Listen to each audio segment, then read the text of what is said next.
Welcome to the Ecomm Breakthrough Podcast. Are you ready to unlock the full potential and growth in your business? You've already crossed 7 figures in sales, but the challenge is knowing how to take your business to the next level.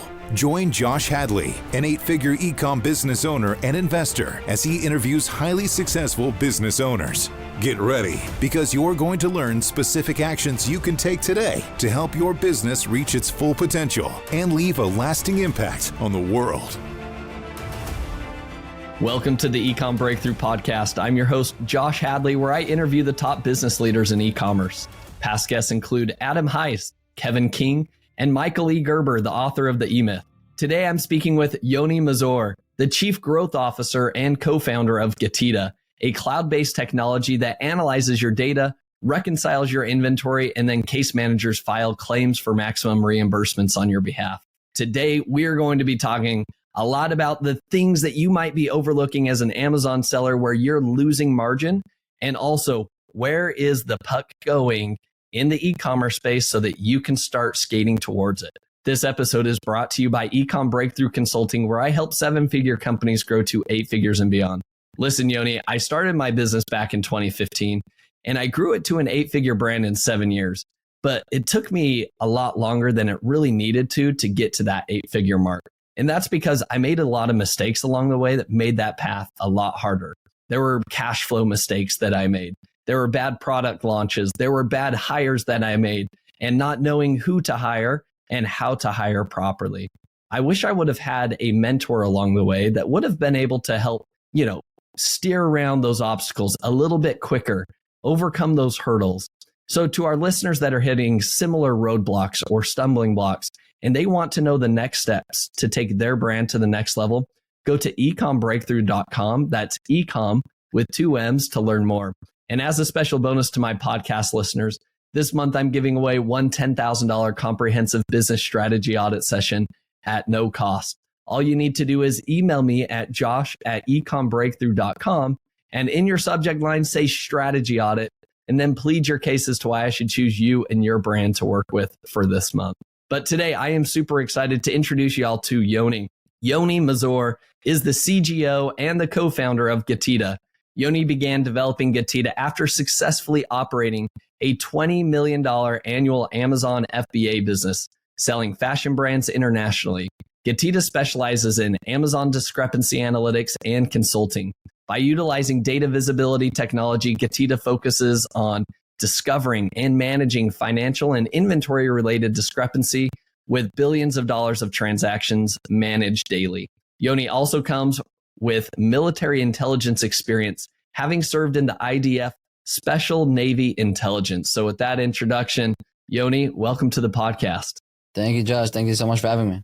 Yoni, I'm sure many of our audience members, if they've been to Amazon events, they have definitely come across your path, because I feel like you are at almost every single event there is for Amazon sellers. So I love that you're always on kind of like the cutting edge of what is everybody talking about in the Amazon industry, and then, where's the puck going so that we can kind of skate towards that. And so I want to kind of start off our conversation with that. Yoni, you've been to a lot of conferences recently. You've heard what everybody's talking about. Where do you see e-commerce going, in Amazon specifically, over the next 3 to 5 years that, entrepreneurs should be preparing themselves for? There we go. So, we're in 2024 already. And I think this year will be the year where we all realize and see the true impact of, the AI tools, the generative AI. A lot of seeds have been sown with this environment, but we don't know the long-term, impact of them yet. And I guess the promise of all these AI tools is helping the little guy, the small and medium, businesses kind of level the playing field. So your catalog can start, and your listings on Amazon or any channel that you sell on, be able to, in relatively very low cost, to bring it up to speed and make it look like $1 billion brand.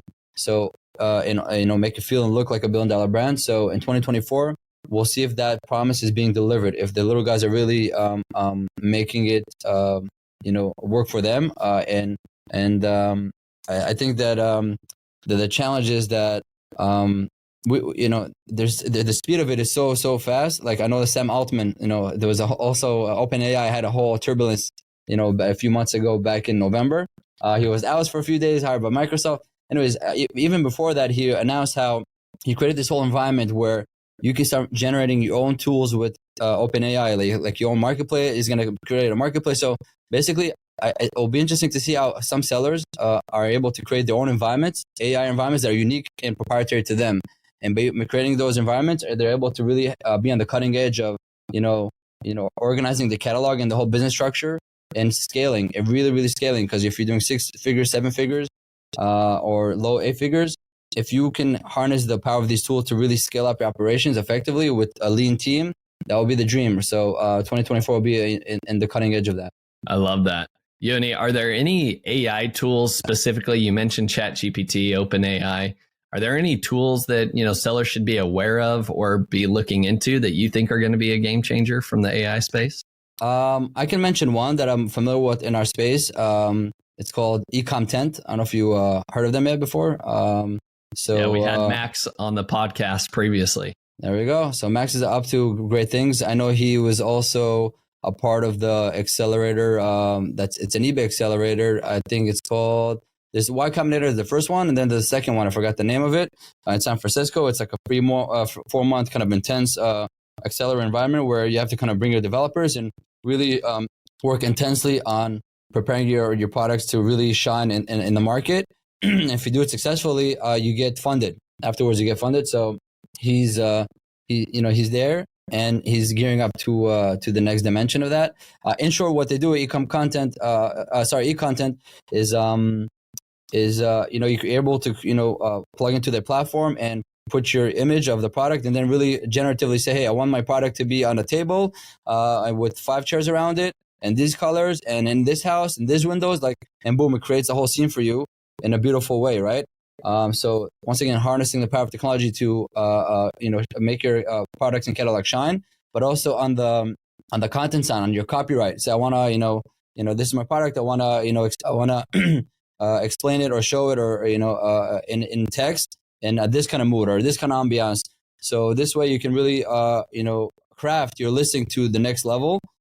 So the ones who are going to be applying that, the sellers, hopefully will see that lift, because all the other sellers who are not applying this will just look like their listings and their products will kind of look stale and outdated. It's almost like it's like walking into if I take this to brick and mortar world, to the physical world, if you go into Target, if you go to Target today, it has a certain ambiance and feel, right? Or if you go to local moms and pop shop in the 50s in the main street, if you're gonna see you're gonna be at Discord, you're gonna be like, this is not comfortable for me. It's not something I'm feeling energetic to buy as a consumer.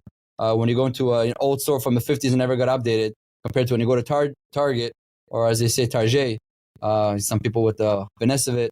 I think it's something like that. So the consumer inside Amazon and shopping online, they're going to start feeling the distance and the gap between the listings that are very, very, stimulating, and the ones that are kind of old school, like I'm an image, I'm a carousel, kind of boring, So that'll be the dimension that I think will probably be more evident 2024 as all these sellers embrace those tools and use them, like eContent as an example as well. Interesting. Is there anybody that you would recommend people follow along in terms of, somebody in the e-commerce space that's really making a lot of big changes or advancements utilizing AI, right? I think that the idea of being able to have ChatGPT and have your own bots doing work for you sounds appealing, but for most of us, it's like, where do I even begin? How do I get something like that going? Do you have any recommendations that way? Oh man, you're putting me on the spot right now.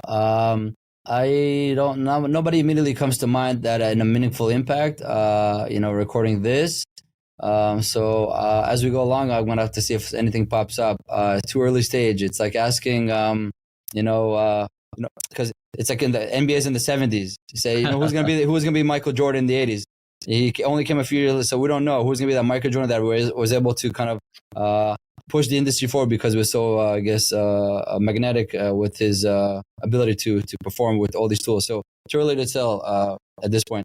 Yeah. And I'll tell you another thing is, if somebody's really killing it right now and killing it so much, they're not going to pop up and say, look what I'm doing so quickly, so fast. But to the only exception, you know what? Maybe I'm wrong. Aaron Cordovez. He's pretty, Aaron from Zulai Kitchen. Uh-huh. Yep. He's actually, I take it back. He's pretty good. I've been to a conference in New York in November, AMZ Innovate, and what he did was pretty interesting. He, his Zulay Kitchen, I think his brand does over 100 million. So he's 9 figures, right? Something like that.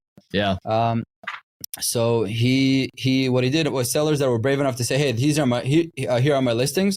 They put it on a big screen and he just tears it apart. He shows them how he compares it to others. And right away, you can see the differences, the gap, the delta. So, puts up the listing. He takes, he picks up the category. He sees the top layer in the category and where this seller is located or this particular A-center product. And then starts ripping it apart. And he shows them how more stimulating the difference between the listings are. And he has a huge catalog of hundreds, if not even, I think, thousands of SKUs. And the reason he's able to do it because he's very, very good at scale. And I think he's also adopting a lot of those tools. So, and he has a podcast show, I believe, as well. So heads up on that. He'll probably flush out how he's utilizing some of these techniques and tools with AI to keep scaling. Awesome. I love that. Well, I think as you mentioned, we're in the early stages of AI and being able to implement it into our businesses. But I think the important thing to implement here is actually paying attention to ChatGPT, to OpenAI, and not just turning a blind eye to it because, that rock star, or MVP hasn't necessarily appeared quite yet, right? Which means there's still a lot of room for improvement, a lot of room for opportunity. And that might be you, right? And so at the end of the day, it's whoever's going to hustle the hardest, right? Whoever's going to put forth the fight and the effort to go learn about it, to go test it, to go start proving their own model is going to be the person that wins. And I think arguably, can you operate figuratively like $1 billion company, but if you're only operating an 8-figure brand, imagine having all of those resources that $1 billion company has without having to pay the salaries of $1 billion brand. And imagine the growth that you could experience. Exactly. Yeah, it's exactly what it's all about. That promise, that hope, right? That you can really perform like $1 billion company without all that cost. So you can really be so agile and dynamic compared to them, and you kind of knock them down. And then you have that generational shift where Amazon, I'll take Amazon and Sears as an example. Sears was a beast, was the largest company in the world. That's why they had the Sears Towers in Chicago. Because they were the just largest company in the world, and they're just the magnitude of them was just beyond anything that anybody ever saw. Because back in the day, they were very innovative in their own merit. Sears, because they kind of created the today we're in e-commerce, they created like the mail commerce. So if you were because they had the railroads and stuff like that, so what they did was they're able to create a huge catalog on paper and then send it to any place in America. So even if you're rural Kansas or Texas or wherever it is, you get the catalog, a huge catalog. You can just go in and put an order in with the check, and then boom, they deliver it to your house after a week or 2 or 3, whatever. Back then, it was huge innovation because these people never saw these products in their lives ever. If they go to the local shop, it's very limited.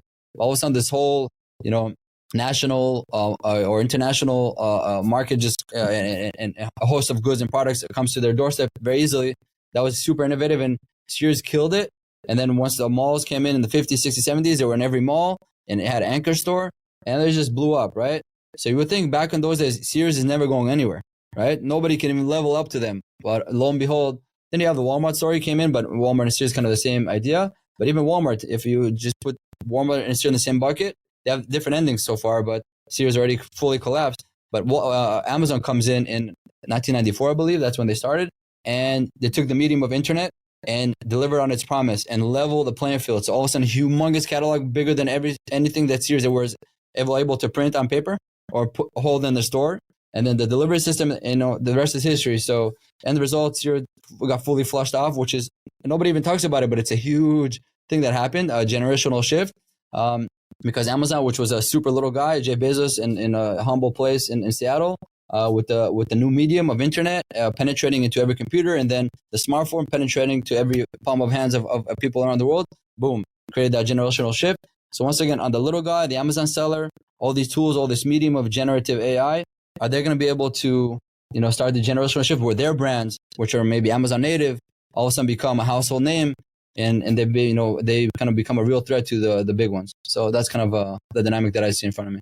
Yeah, Yoni, I absolutely love that. And I think that's the perfect analogy, sharing that Sears and then going to Amazon. At the end of the day, if you're not innovating your business, you are going to die, right? And I would argue, Sears lasted for decades, right? And they did well for a long period of time. Now, the difference here is with technology and especially AI, the advancements are coming so rapidly that the kind of the lifespan or the half-life, so to speak, is getting shorter and shorter and shorter, which means you can't just coast. You can't rest on your laurels. What was working for your brand in 2018 cannot be what you're continuing to focus on right now. And even if it was working 2 years ago, you better start upping your game and start looking at what are the up and coming channels? How do you diversify yourself? Where is the puck going?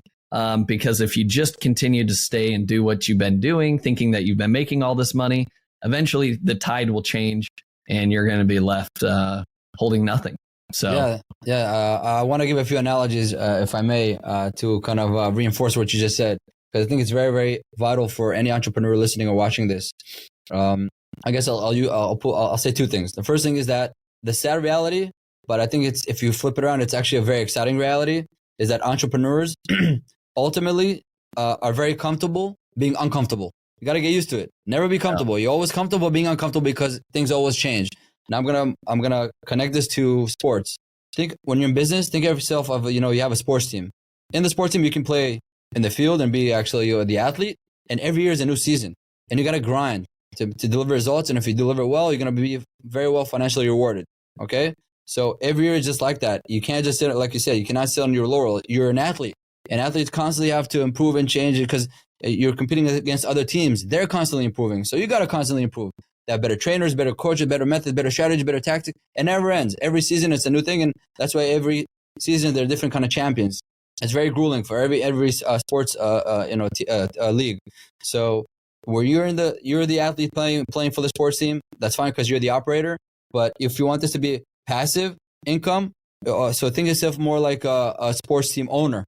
You own the team. You don't have to do the ground on the field. But your whole organization, your team, whoever's there playing, has to grind and constantly innovate and constantly be the best to perform well and get the titles. If not, you're gonna lose money. You're gonna get flushed away and go to a different league or get totally annihilated. So these are the kind of two analogies that I want to highlight, because for way too long I see that the promise, or I would say the empty promise of passive income. This is easy. This is brainless. No, it's this, for me, it's kind of a discord when I see a lot of that. That's what sucks a lot of the talent into this industry, but creates a lot of false expectation where, a few clicks and everything's amazing. Because it could be that you got it and whatever was working, but no guarantee it's going to work, next few months later, a few years later, and then you get flushed off. So if you want to be in this long term, think of yourself as an athlete, or this is like sports. If you don't want to be on you have a good team and you can just own it. Okay, your team has to be very professional with the best players all the time, and you always have to have the A players, because if you have any BC players and you lose, you're losing compared to other teams. As an owner, what do? You got to shell out the cash. You got to get the Michael Jordan in your team. So that's a cost. That's an investment. That's a commitment. That doesn't come easy. So it takes us back to the original statement. You got to be very comfortable being uncomfortable, and that's a good recipe for my humble opinion for long-term success in this environment. Yoni, I love that analogy. And I think that arguably for our entrepreneurs, that I think you can be an athlete, a superstar athlete, and get yourself to a 7-figure business pretty easily. But when it comes to crossing the 8-figure mark, and especially going to 9 figures, you have to be a master at being the owner of the business. It's no longer about how good you are and your skills and your talents. It's more about, can you provide the leadership, and can you, as the owner, be good at selecting and identifying talent, right? I love the analogy of sports because I think it's very evident to all 1,000%. of us, right? What you just said, it's exactly what it said. There's no more, no less. It was on the dot. Yeah, perfect. But how many times do you hear people talking about, hey, guess what? I hired somebody for $250,000 for my team. Most people would laugh at that and be like, oh, you're wasting all this money. But if you really take a step back and you think about this, we all like to tout, hey, I found a VA over in the Philippines. I'm paying them $2 an hour, right? It's a steal of a deal. And it's like, okay, that's cute, but let's take this sports analogy. Who would you rather have? LeBron James that you're going to be paying hundreds of millions of dollars to? Or do you want to get the person that, some unknown name that's $10,000? Yeah, the college dropout that played basketball in college but still dropped out, and he's very cheap because he's willing to just sit on the bench or be on the field but not really score anything. Just because you want to pay low salary, it just doesn't work. Exactly. So I think that's a huge mindset shift that our entrepreneurs need to have. If you're trying to grow and scale a big business, if you're not and you're just content with what you have right now, then keep being that athlete, but just know that your upside is very limited, and you got to really sit in a completely different seat and see yourself as the owner. And then you've got to start hiring those rock stars, the A players, your superstars, if you want to really scale to that 9-figure mark for sure. I'll put it this way. When it comes to business, there's a lot of elements in the business cost, or especially maybe a fixed cost that should be on the race to the bottom. So, when you're sourcing, economy of scale, per unit cost should be the race to the bottom. Whatever you can do to really make it efficient with the big magnitude. So, your unit economics is the race to the bottom. So you can maximize on your profit, right? On your margin. But when it comes to talent, I think it is important for somebody listening or watching to make a switch where it's actually a race to the top. How can I apply my resources to get the best talent in the world on my team to score the most points, have the longest possible longevity with this organization, and maximize cash flow? Because these top players will be the ones who actually focus on the unit economics to make it race to the bottom. So you have to distinguish between the elements that need a race to the top, which is talent, and the race to the bottom, which is anything else but with no compromise on quality, not on the quality and not on talent. So once again, between the 7-8 figure to 9-figure beyond, that should be the switches that some people should make. I love that. Well said. Now, Yoni, you have your self-selling experience as well. Why don't you just talk briefly, about that business that you scaled, and what were maybe some of the big levers that you pulled in order to get yourself to a $20 million a year business? So my journey was, I guess everybody's journey, most of the journeys of people into this industry are off the beaten path. So over a decade ago, I started selling products online. I was working for, I was doing sales and distribution for a supplements company. And when I worked there, we also had a website and we were getting orders online and we were selling to Amazon. But at some point, I was, fulfilling all the orders and also doing the brick and mortar, sales and distribution. I listed some products, actual products I listed on eBay, and then I listed on Amazon. That's how I had my early dabbling. But long story short, I'm Jewish and I go to synagogue. And the synagogue, I met this other gentleman. His name is Max Boren. He's still my partner for over a decade now. He was doing accounting for a furniture company. And on the sidelines, we're kind of, becoming friendly, and had a flaming entrepreneur spirit, I would say. And we're constantly talking about opportunities of, things to do. And we definitely saw in front of us the promise of e-commerce. And so we started selling whatever we could get our hands on, especially on eBay. And it was kind of ramping up. And then 2013, we started selling on Amazon. And then the business really, really kind of blew up. And then, we reached a dimension of $20 million, annual revenue. And then we actually kind of became a part of a larger group. And together as a group, we're doing about 100 million in revenue. So actually, GETIDA, what I do, was born from that experience because we had so much inventory we're sending in to Amazon, to FBA centers, and so many transactions. We're not, and so much data, we're not able to use spreadsheets anymore. They were breaking. So that kind of forced us to do two things. The first thing was to create software and technology to constantly scan and audit the transactions on a large scale. And the second thing was to get talent, a team, to constantly take that data, open the cases with Amazon, and manage all the back and forth and solve the issue. So we created the solution for us. We told our friends from the industry we have these capabilities. They told us, help us, we'll pay you. And that was kind of the early genesis of GETIDA back in 2015.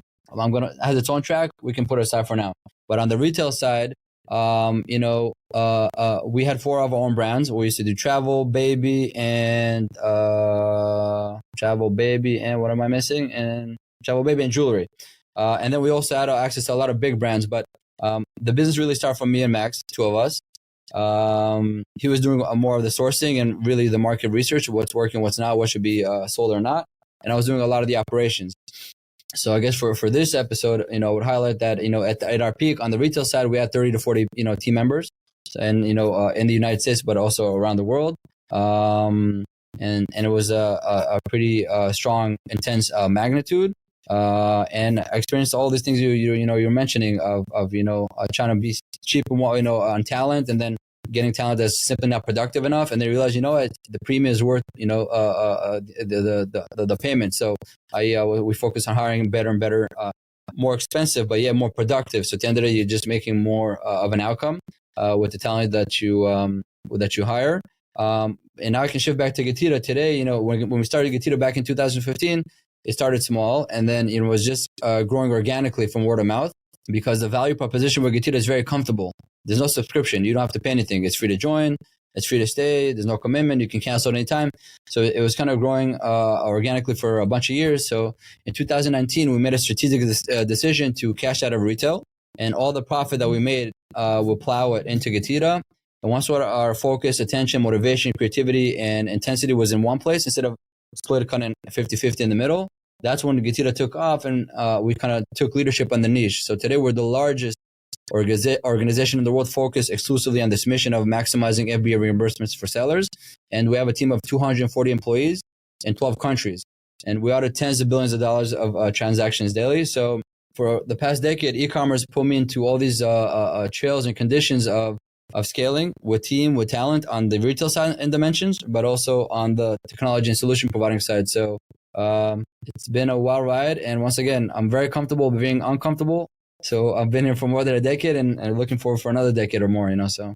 I love that. Now, Yoni, I'm interested to hear, you're doing you were helping operate a 9-figure brand, right? And that's where kind of the idea of GETIDA came from.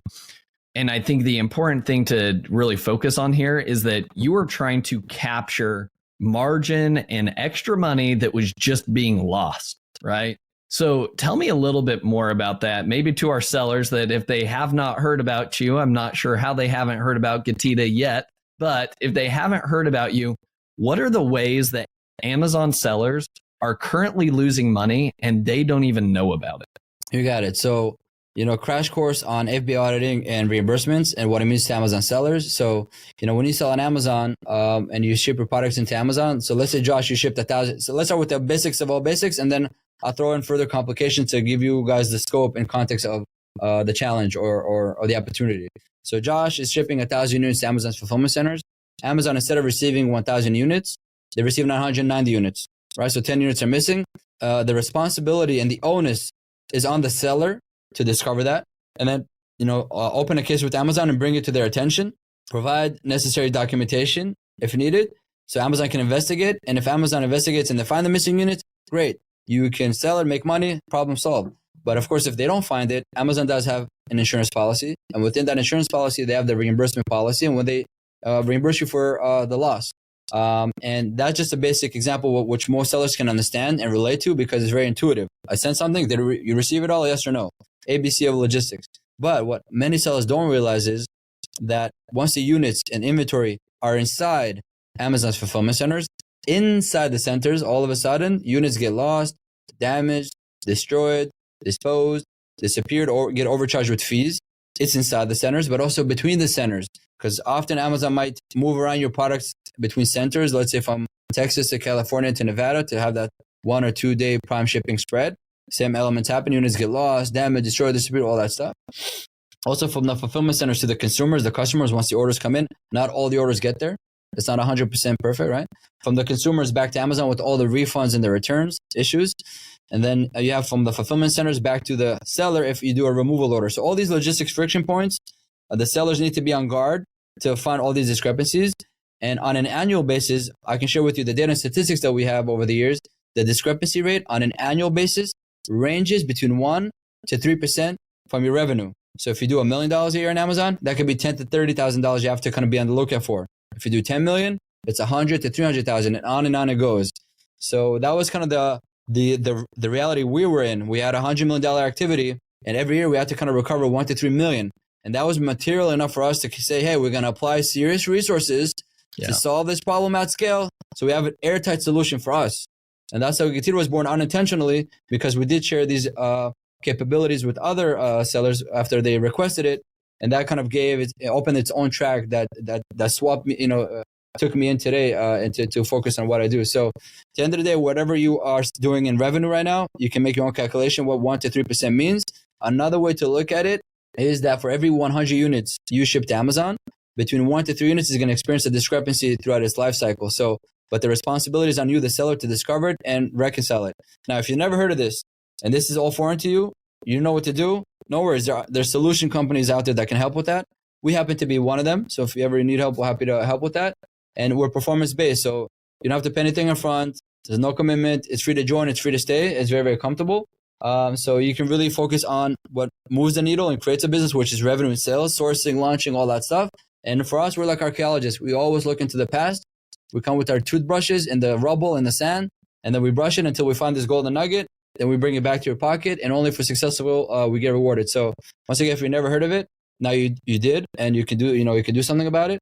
And if you did hear about it, but you didn't know the scope of it, what I do recommend is that if you get your own reimbursements, keep doing it. We encourage you to get everything you can get on your own, but still connect to a solution provider that can recover everything that you're missing out for whatever reason. And only if they're successful, only then you're going to get rewarded. So this way you can fulfill the maximum opportunity that you have with this recovery solution.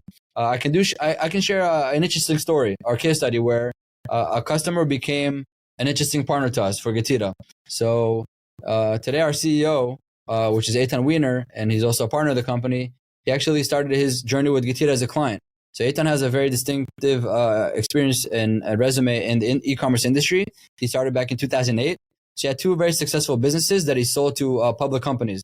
One of them is the famous Prosper Show. He was one of the founders of the Prosper Show. It was so wildly successful, it got sold to a public company. And the second was Quantum Networks, his company where he sold all his brands. So that also got sold to a public company. So he did two exits. But what happened was we came to the Prosper Show GETIDA, right? And we exhibited. And he came to meet and greet the people, the companies that have a booth in the show. And he said, what do you guys do? We do reimbursement, this and that. He said, okay, let me give you guys a try. He had a really good impact. We recovered a lot of money. And then he recommended it to a few other players, and they got a lot of money. And then a few years later, when he sold his business, he discovered that 14% of his profit were coming from reimbursements. And then all that 14% got a multiple of whatever multiple he got when he sold the business. That was very, very material and impactful to his exit. And then once he had time and money on his hand, and he looked around, connecting and partnering with GETIDA made sense for him because he felt like he had the whole journey from a seller client to a successful exit. So today he's with us. He's a partner of the company, he's the CEO, and he's helping many other sellers kind of capitalize on that promise and opportunity. So yeah, hopefully that gives a bit more of a vivid explanation of the spirit of GETIDA with its top leadership from the, once again, we came from the bottom up with this journey, and also our current CEO as well. Yeah, I love that. Well, and I think it's something that you can't overlook. Like you said, 14% of somebody's profits coming directly from reimbursements. This is not something that you can overlook. So I'm curious. I do want to highlight why. I apologize, but I want to highlight one thing. Why was if it stands at 14%? How could it be? The reason it can be is this is very important. This is like a shifting moment in this episode. I want to highlight to everybody: if you don't get all the reimbursements that you're entitled to get, you as a seller, you lose two things. The first thing you lose is your investment, the money you invested into the inventory. The second thing you lose is profit. And why? Because when Amazon pays you a reimbursement, they actually do a beautiful thing. They don't pay you the cost. They pay you the retail value. So our mission is to shift the double negative to a double positive, where you get your money back and turn into profit. And that's what was 14%, because with all the margins we're holding inside. And guess what? No ACOS. Yeah. No PPC spend. Exactly. I love that. Yoni, and there's a time limit as well, right? How long can you actually go back? Yeah. So today, this constantly changes. The rules of the game constantly changes, as with many other things with Amazon. So as it stands today, there's kind of a few brackets. For any weight and dimension discrepancies where they overcharge you, I can elaborate more about that later. You have 90 days, only 90 days to recover. It used to be 18 months, but it's only 90 days. And that got updated back in 2019. When you ship your products to Amazon, to the fulfillment centers in Europe, EU, UK, and Germany, all, Europe, you have 6 months. In the United States, you have 9 months. I'm not sure why. For the same issue, different time frames for different continents. Not sure why. And then kind of everything else as a general view, you have like 18 months. So in short, we can go up to 18 months. Some of them are limited to 90 days. Some of them are 6 months and 9 months, and then kind of 18 months. So these are kind of the brackets. And once again, if you don't audit and reconcile and get reimbursed on time and open the case in the allowed timeframes, that's when you lose on that, opportunity that I mentioned where you lose a cost and profit. Interesting. Now, I know I think we want to dive in, especially to the FBA fees, right? Because oftentimes we found this with our own brand. We have over 1,300 SKUs. And oftentimes Amazon's going to incorrectly measure your product for no good reason. Not sure how it happens. But you end up you pay a higher FBA fee. However, I know that you only have kind of like 20 remeasurement cases that you can actually open per month. So what happens to a seller that has a large SKU catalog? They find more than 20, but yet they're limited to only 90 days of clawback, right, for reimbursements. What type of recommendations do you have in that situation? So this is a complicated and loaded question. I can share with you that over the years, we kind of bundled a few sellers together that were experienced. They have super high, like yourself, a big catalog with a high amount of SKUs and high volume. And they can show financially, materialistically, how much they're being impacted. So we bundled them together and kind of made a push to escalate to Amazon's higher brass and brackets. So I think some of it got resolved, not sure all of it. And it's not still resolved on a mass scale because the thing for Amazon is it's a mold. And in this mold right now, statistically, most of the sellers have like 50 SKUs or less. So it's more than enough, but it doesn't fit the mold of the ones that have over 50 or 100 or a few hundred or a few thousand, or some that have hundreds of thousands, or in the extreme cases, a few million, right? It depends, over the years. It's not in a single year, but over the time it constantly changes because they do closeouts and stuff like that. So all these onesies. But in any case, so one dimension is to escalate to the top. Another one, more tactical on the surface, is that I'll give an example. Once you connect to GETIDA, we provide 24/7 view on this. So once you connect to GETIDA, we have all the measurements, all locked into position, all the fees that are being charged. I just want to step back a little bit just to understand what we're talking about. Amazon charges the sellers a fulfillment fee every time a unit is sold. So a fulfillment fee, basically, they call it also pick and pack because they pick it from the bin, they package in a box, they ship it out. It's a pick and pack fee. And this fee is based on the weight and dimension of the product. So the larger and heavier Amazon thinks the product is, the more they're going to charge you, right? It could be by accident, or it could be because maybe you're being attacked by another seller. I'll give two quick examples. By accident, it could be where you sell a handbag and then somebody bought it, they return it back, and when they return it back, they put the strap on the handbag, and now it's adding 30 inches to the measurement. So when Amazon scans it in the machine, it has 30 inches extra. They recalculate, boom, they're charging you more fees. Sellers don't even think about it. All of a sudden, instead of charging you $6 per unit every time they ship it, they're charging you $4. So they're charging you $10. So they're overcharging you $4. You sold 10,000 units, that's $40,000 you should pay extra, and you don't even know about it, right? That could be a mistake, right? Because of the handling. Another one that we've seen over the years, you're being attacked by your competitor because you're clueless. I can take your ASIN, I can list it on my Amazon account. I never offer it. All thing I do is just change the weight and the weight and dimensions. I say, instead of 4 inches, it's 400 inches. Instead of 4 ounces, it's 400 pounds. All of a sudden, Amazon's system is overcharging you. You have no clue, and you get flushed out. All right, so it could be. These are kind of two quick reasons. So for us, once you connect to GETIDA, we provide a 24/7 kind of lookout for this. So and anytime it changes for whatever reason, we can next day or same day we open a case with Amazon and say, hey, what's going on? Why is this changed? Can you please revert it back? So in these scenarios, it could be kind of a 50-50 split. Sometimes they might say, okay, let us remeasure and then utilize that one measurement out of 20 per month. Or the other 50 would be like, oh, you're right, there's no explanation for that. We're going to fix it. No remeasurement, and you're good to go. So in short, the solution is real-time action, real-time tactical ability to solve it on the spot. The quicker you do, the better. You can say, hey, you just changed it. There's no reason. You don't have to even remeasure. Amazon, it was here an hour ago. It was like this. An hour later or a few hours later or a day later, it's different. There's no remeasurement. Nothing changed. They can just pull the switch and put it back together and no harm done. So if you have speed, that can be an advantage. If you come a few days after, a few weeks after, it gets very clunky, very, very heavy. So they utilize that, at 1 out of 20, and then you're kind of trapped in this position if you have a large catalog. So if it's any help, real-time tactics or ability, if you can't do that, once again, with a solution that can do that, we happen to be one of them. So we can provide that opportunity as well. I love that. Fascinating. Yoni, there's a lot of reimbursement companies that have started over the last few years. And so sellers have probably been hit up multiple times. I guess my question to you is, how is GETIDA different compared to all of these other people? And is there anything that sets you guys apart? Yeah, so quick history. 1 second. Sorry. So when we came into the market back in 2015, we're definitely not the first, second, fourth, or I don't even know which number. Basically, we did not create this game. We just came in to play it. But today we're the largest in the world doing this, I guess, for a few reasons. One thing I'll mention that all these solution providers, they're great. We support this industry as an industry, and we think they're doing really good things for the industry. So that's blessed. But in our perspective, we see sometimes that, a lot of these solution providers, for them, it's like an add-on. It's not the only exclusive thing they do. Sometimes they do other things. They can do stuff with advertising. They can do stuff with inventory management. They can do stuff with repricing, all these other things. So they have a kind of a platform. For them, it's like an add-on. So they'll cover some of the basics of reimbursements, because they don't, once you apply 240 team members day in, day out, and over the years, tens of millions of dollars in research and development, constantly being on the cutting edge, and also having patents. We have some patents on our innovations.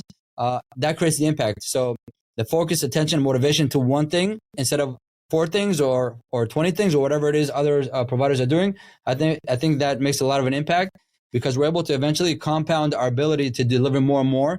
And there's something called in Japan Kaizen, which is incremental improvement over time.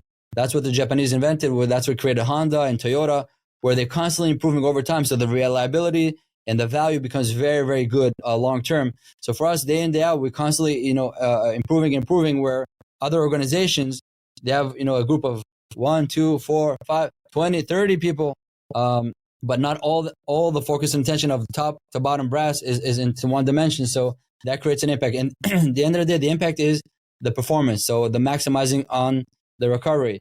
Oftentimes, I'll say a few things. If you're using your own team and using other providers and you like them, keep them. For us, no conflict. You can come in, we can give you a free audit and show you in numbers how much is being left behind and how old it is.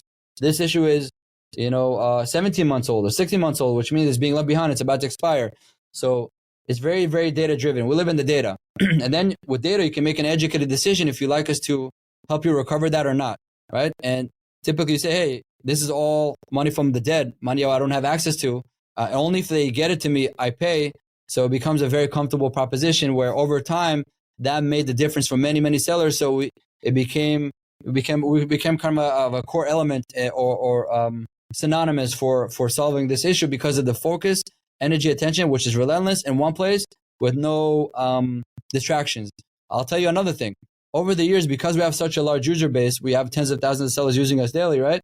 There's always that temptation to kind of add another feature or a product and upsell. So we can do PPC for you. We can do, repricing for you, whatever it is, because we have quote unquote captive audience. But over the years, we decided to know. We just, I think somebody said, if it's Warren Buffett or somebody else, that when you grow into certain dimensions and you want to be successful enough, it's the ability to say no to things, right? It's not always saying yes, it's saying no. So we said no to all that stuff. We said, this is what we do. This is the only thing we do. And we're very, very dedicated into maximizing the opportunity for all of our users. And that's going to make its impact in the market. That's the strategy we chose long-term. And long-term, there was a gap that we kind of created. Once again, we're not first or second.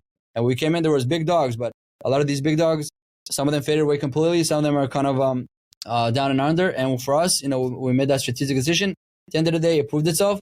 And I say one last thing. You don't get to be the largest in the world, especially when it's performance-based, due to lack of performance. Yeah. That's what I'm saying. So it can't be that big because once again, every day we go to work, we start from zero. If we don't create $1 for somebody, we don't eat 240 people. That makes it very, very energetic because we don't have an alternative. We don't have a subscription of some kind for another software that we can fall back on. So if there's a few bad weeks or bad months or whatever, we don't have those cushions. We have to constantly be on the edge for the sellers to make it on the maximal level. And this is, once again, it goes back to what I'm saying earlier.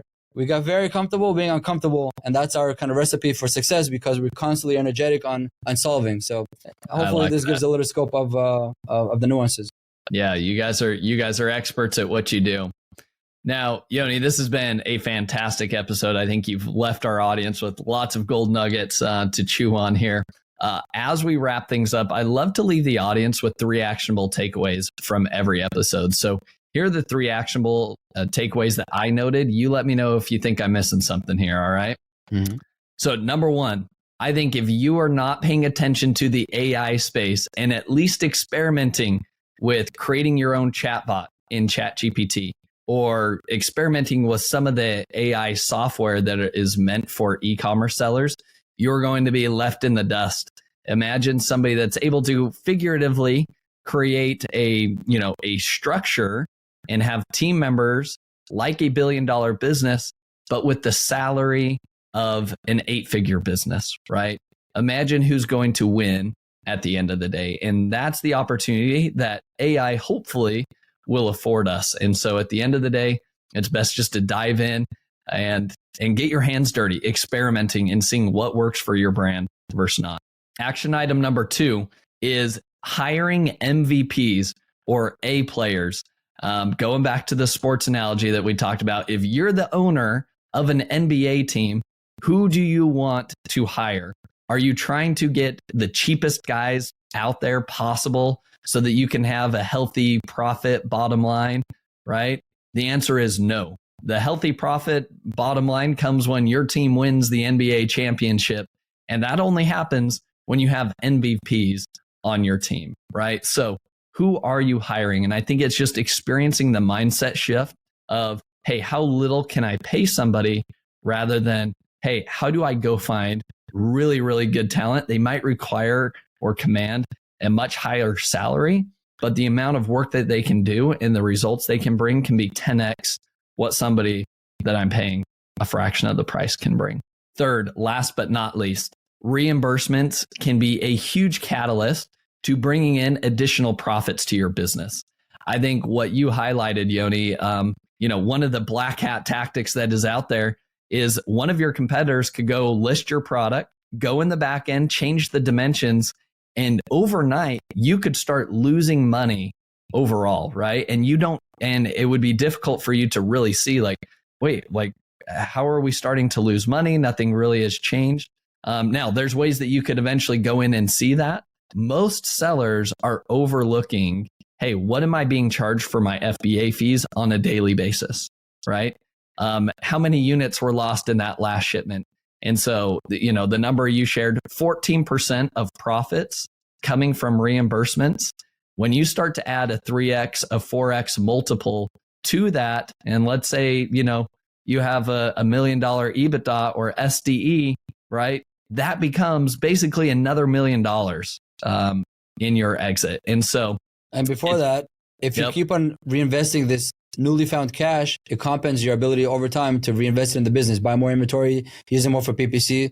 So you're losing a lot if you're not maximizing on your cash flow. And once you put that cash flow back to work, that grows and grows. And once you do that exit again, so it's a virtuous cycle, against the drainage. Yeah. Yeah. Well, and I think what you also mentioned too, that's really important is that, yes, can you do this yourself? And can you train a VA to go file reimbursements for you? You certainly can. But partnering with somebody kind of like yourself that lives and breathes this, and Amazon's constantly changing the rules and how they respond to cases and all of that.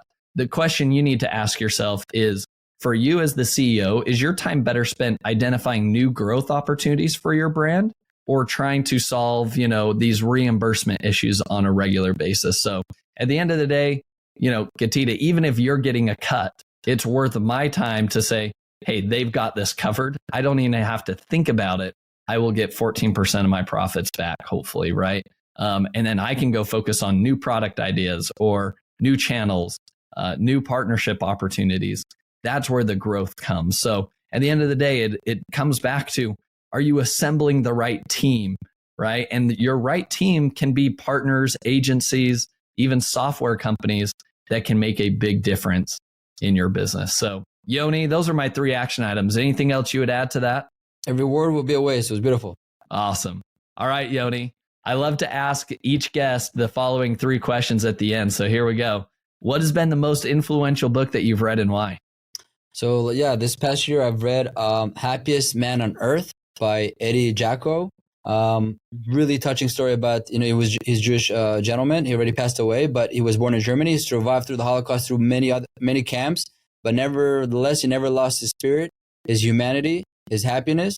And after he survived, he immigrated to Australia, got married, brought up a family, a beautiful family, and he lived to over 100. I think he passed away at 101.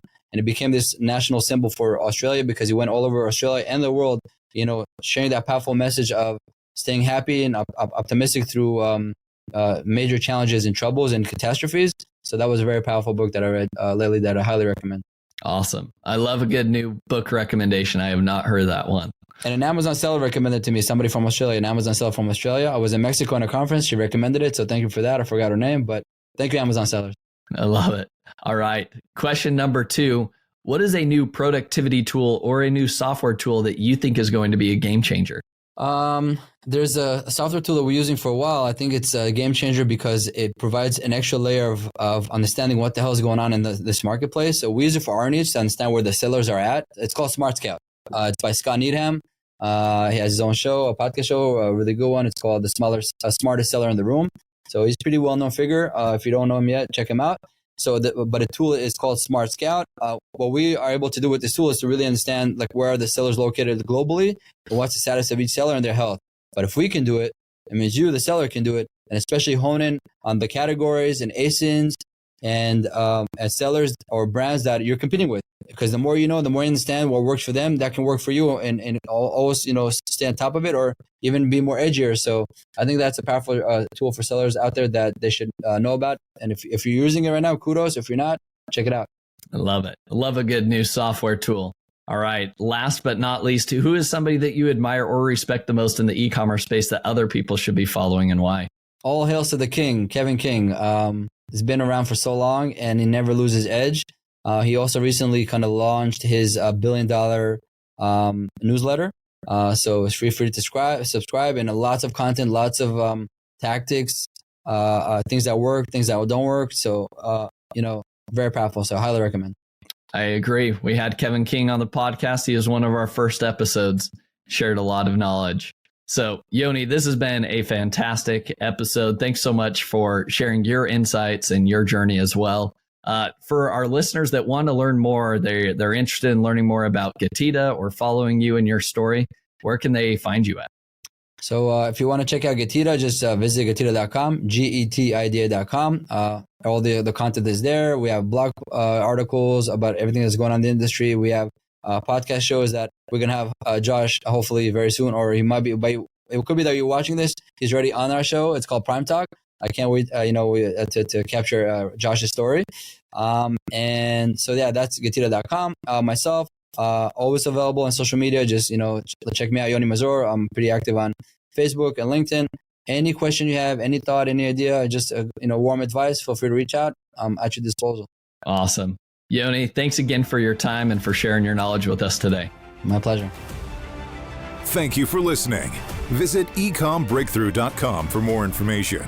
If you've enjoyed today's episode, the best way you can show your appreciation is by clicking the subscribe button and quickly leaving a review. See you again next time.